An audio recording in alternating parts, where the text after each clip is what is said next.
ಚಿನ್ನಾಭರಣ ವ್ಯಾಪಾರಿಗಳಿಗೆ ವಂಚಿಸಿದ ಪ್ರಕರಣ ಸಂಬಂಧ ಮಾಜಿ ಸಚಿವ ವರ್ತೂರು ಪ್ರಕಾಶ್ ಅವರು ಮಂಗಳವಾರ ಪೊಲೀಸ್ ವಿಚಾರಣೆಗೆ ಹಾಜರಾಗಿದ್ದು, ಅವರು ಪ್ರಕರಣದ ಆರೋಪಿ ಶ್ವೇತಾಗೌಡ ಜೊತೆಗೆ ಮದುವೆ ನಿಶ್ಚಿತಾರ್ಥ ಸಿದ್ಧತೆ ನಡೆಸಿದ್ದ ಸಂಗತಿ ಬಯಲಾಗಿದೆ.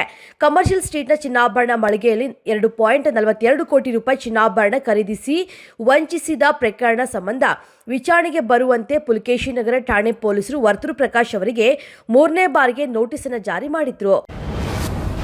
ಗಾಂಧೀಜಿ ಅವರು 1924ರ ಡಿಸೆಂಬರ್ 27ರಂದು ಬ್ರಿಟಿಷರ ವಿರುದ್ಧ ಹೋರಾಡೋದಕ್ಕೆ ಬೆಳಗಾವಿಯಲ್ಲಿ ಜನರನ್ನ ಒಗ್ಗೂಡಿಸಿ ಅಧಿವೇಶನವನ್ನು ನಡೆಸಿದ್ರು.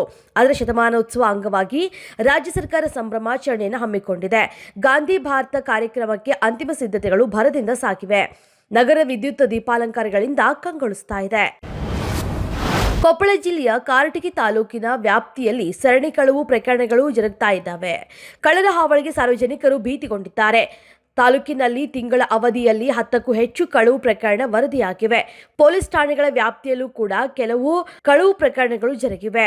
ಪೊಲೀಸರ ಬಳಿ ಕೆಲವು ಪ್ರಕರಣಗಳು ಸಿಸಿಟಿವಿ ದೃಶ್ಯಾವಳಿ ಇದ್ದರೂ ಕೂಡ ಈವರೆಗೂ ಕಳ್ಳರು ಪತ್ತೆಯಾಗಿಲ್ಲ. ಮೈಸೂರಿನ ಪ್ರಮುಖ ರಸ್ತೆಯೊಂದಕ್ಕೆ ಸಿದ್ದರಾಮಯ್ಯ ಆರೋಗ್ಯ ಮಾರ್ಗ ಅಂತ ಹೆಸರಿಡೋದಕ್ಕೆ ಆಕ್ಷೇಪಣೆ ಮತ್ತು ಸಲಹೆ ಕೋರಿ ಮೈಸೂರು ಮಹಾನಗರ ಪಾಲಿಕೆ ಪ್ರಕಟಣೆಯನ್ನು ಹೊರಡಿಸಿದೆ.